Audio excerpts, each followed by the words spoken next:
Bueno, como ya había anunciado, creo que ya está en línea el doctor Mario Borini. Buenos días, Mario. ¿Qué tal? Buen día, Mario. Te escucho con alguna interferencia, pero te entiendo. Bueno, a ver si mejoramos. Ahí, ¿me escuchás bien? Te sigo escuchando con interferencia. ¿Vos me escuchás bien a mí? Ajá. Bueno, vos por casualidad te pregunto, ¿el teléfono de línea es con cable o inalámbrico? Es inalámbrico. Ah, ahí está. Bueno, no importa. Si vos me escuchás, yo te escucho bien. Ah, perfecto. Sí, yo te escucho bien. Eh, Mario, el viernes de la semana pasada hubo una conferencia de prensa con una foto impactante desde el punto de vista político, que yo creo insuperable para el momento actual, que es el presidente con el gobernador de la provincia de Buenos Aires a un lado y el jefe de gobierno de la ciudad de Buenos Aires al otro lado. Foto que se justificaba porque la mayoría de los casos de coronavirus, que era el tema que iba a plantearse, están situados en el área metropolitana. En esa conferencia el presidente hizo algunas comparaciones, una de las cuales reventó un poco, que fue la que hizo con Suecia, y que con, digamos, con un criterio diplomático la embajada se expresó con suavidad sobre la materia. Ahora, esas comparaciones que hace el presidente, ¿vos creés que son fructíferas o realmente desde el punto de vista operativo no sirven para nada? Mirá, yo creo que esta es una decisión política la que se ha tomado, con muy poca base científica o ninguna, según el tema que se considere. Ajá. Entonces, dentro de esa decisión política cabe la elección sin argumento de comparaciones que sean tendenciosas a favor de la decisión política tomada. En este caso, la comparación se hizo con los países que estaban peor. Siempre eso se ha hecho en los discursos y uno tiene que analizar por qué se elige un país y por qué se elige otro.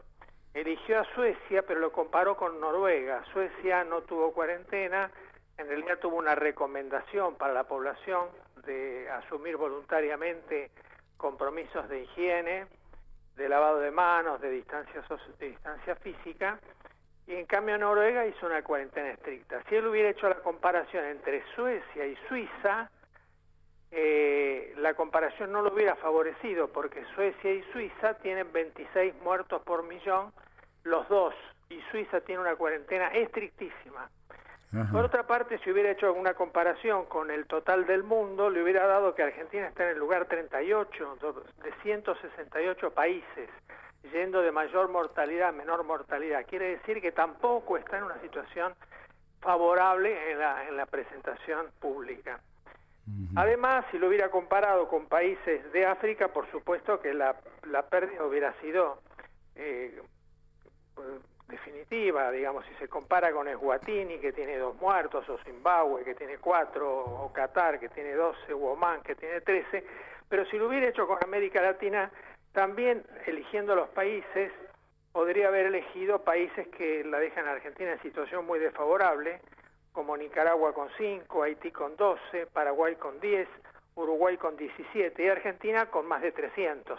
O sea que si la comparación la hace con países que lo favorecen, queda bien y públicamente la gente puede no tener la posibilidad de acceder a una comparación con países que están mejor. Ahora, estamos en el lugar 39 de 168 países. te hago esta siguiente pregunta. En el caso de Suecia, ellos no solo tienen mayor número de muertos, sino que también tienen un mayor número de contagiados. ¿Esto no hace que Suecia, frente al potencial de contagio que tiene el virus, no esté mejor preparada hacia adelante para resistir, digamos, un nuevo embate del virus, dado que tiene una cantidad de gente que ya está inmune frente al virus, mientras que en la Argentina parece que los 45 millones de clientes estamos ahí esperando que llegue? Sí, no habría tal vez que considerar tanto a los enfermos o los infectados, porque hay mucho subregistro. En cambio, el subregistro de muertos es más difícil. Claro. es mucho más estricto el registro de muertes que de infectados y enfermos. Quiere decir que se debería construir una curva de muertes para hacer una comparación complementaria de la curva de enfermos. Respecto de Suecia, claro, tiene un sistema de salud diferente. Nosotros tenemos un sistema de salud con muy poco personal. Nosotros tenemos un sistema de salud con un trabajador y medio de salud, 1,4, por cada 100 habitantes. En cambio, los países nórdicos e incluso países europeos, Alemania, tiene 8 personas trabajando en salud de cada 100 habitantes. Entonces, la preparación para poder entender que la atención puede, digamos, dar cabida a todos los enfermos es diferente. Argentina ha perdido personal desde hace mucho tiempo y no lo ha recuperado. En este momento tenemos 20.000 enfermeras en la calle que hacen cualquier otra cosa menos enfermería y no se ha salido a buscar esas enfermeras. Y son enfermeras que se han ido por explotación laboral y por mal pago y por maltrato. Ajá. Entonces nosotros estamos dejando de lado una riqueza que hemos construido durante años, que es muy difícil formar, y bueno, eso también explica que lleguemos a este punto, con infraestructuras viejas, con tecnologías absolutamente obsoletas y con muy baja condición del personal. Te tengo una pregunta que también tiene siempre decimos que acá los chismes no nos interesan bajo ningún punto de vista, así que esto no tiene lo que te voy a decir tiene nada más una mirada política, y en este caso, cuando el presidente aparece el otro día, aparece con además del gobernador y del jefe de gobierno, aparece con el doctor Khan atrás y otra infectóloga, pero no aparece el ministro de Salud. ¿No resulta llamativo que el ministro de Salud no esté hablándole al país en ese sentido? Sí, vos lo has dicho. Es absolutamente llamativo. Sí. Ajá, pero no crees que es una cosa política y nada más. Una decisión política. El ministro ha dado algunos malos pasos, no de ahora, digamos, ya en sus anteriores gestiones como ministro tuvo varias situaciones que no estaban acorde a su nivel jerárquico. Eso es un tema muy particular aparte que lo podríamos tratar en otras circunstancias. Sí. Y ahora se ha sumado esta actuación frente a la epidemia, ¿no? Uh-huh. Por otra parte,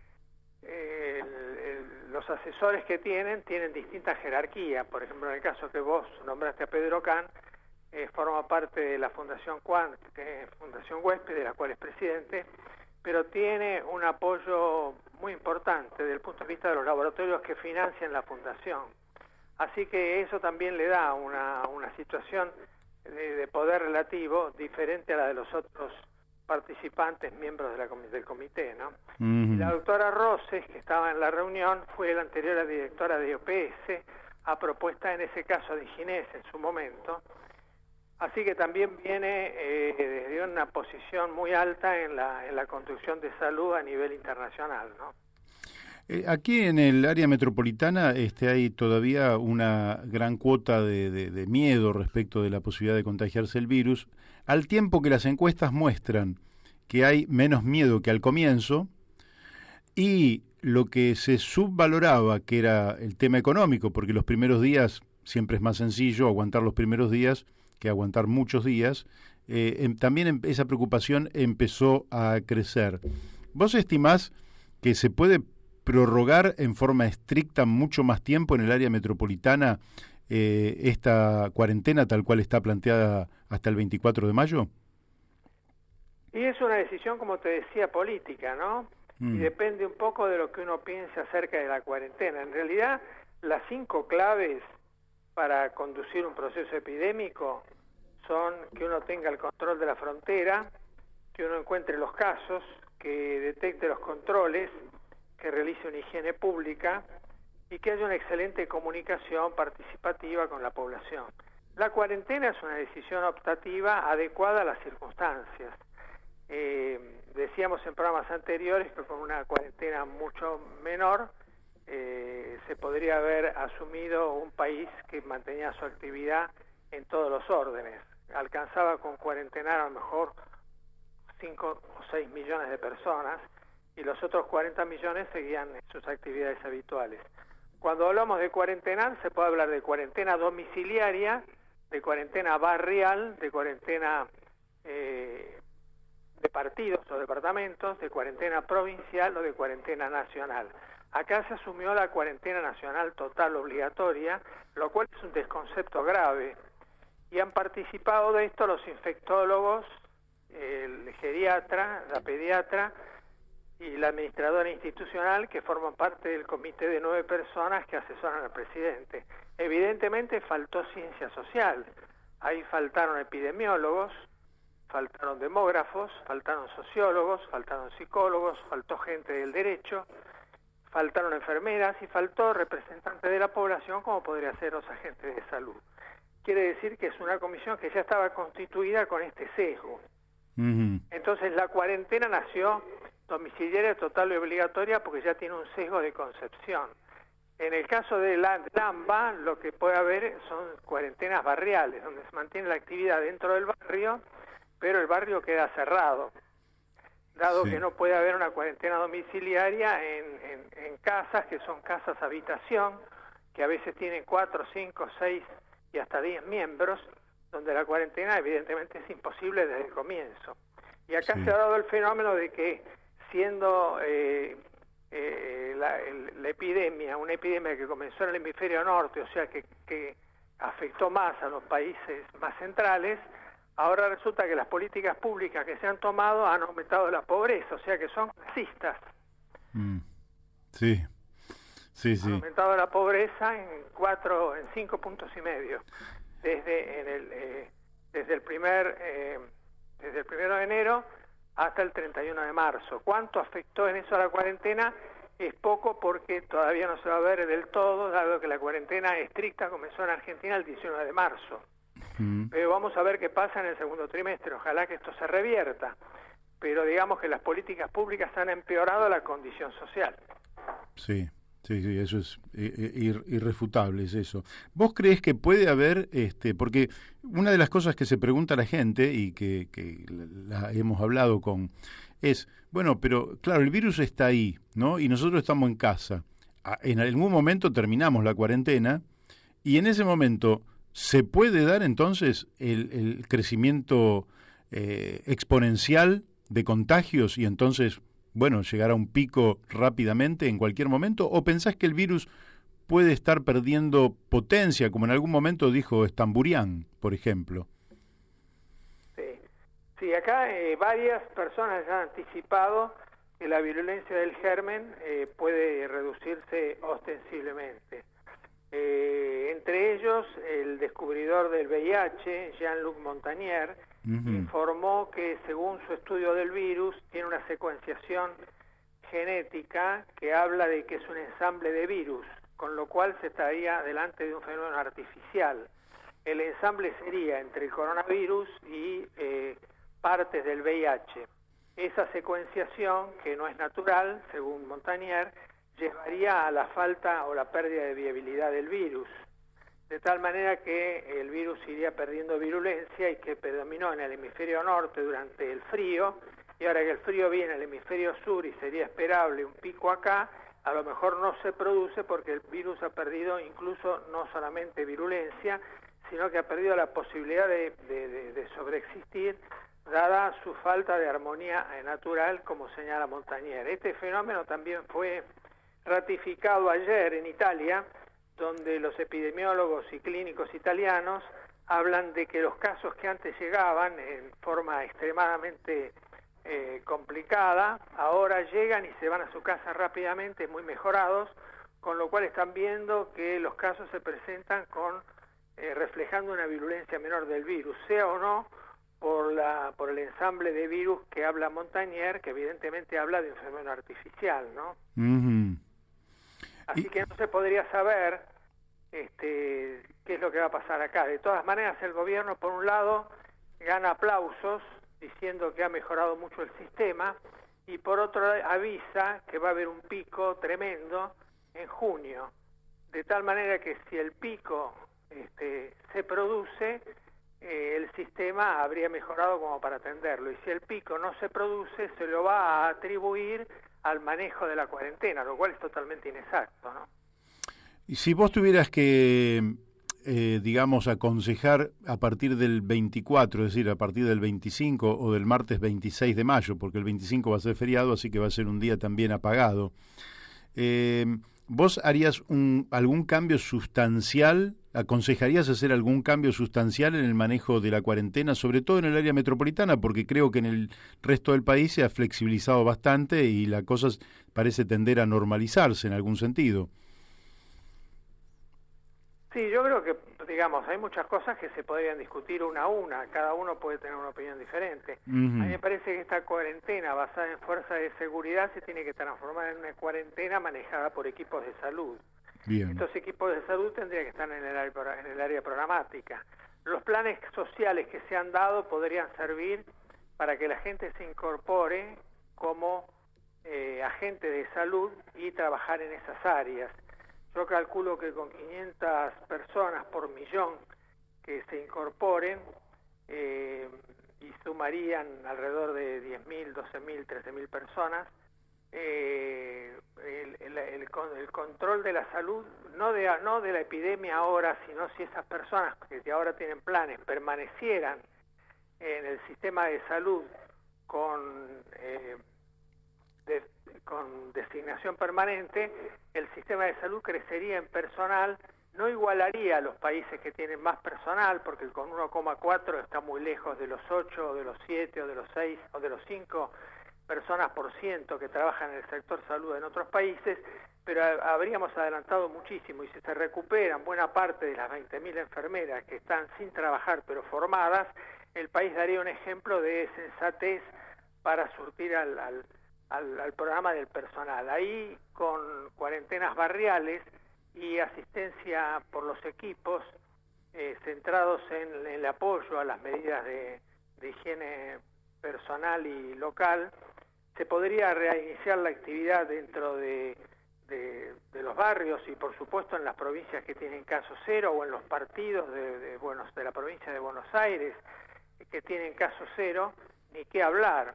Ahí lo único que habría que hacer es controlar el ingreso de las personas para ver en qué condiciones ingresan, qué contactos han tenido, si están enfermas, en todo caso cuarentenarlas. En este caso, cuarentenar habla de 40, pero se refiere a 14 o 15 días. Sí. Y eso sería flexible, o sea, uno comenzaría y después vería qué pasa para ir viendo si ajusta o afloja estas medidas, ¿no? Bien, la última que te hago.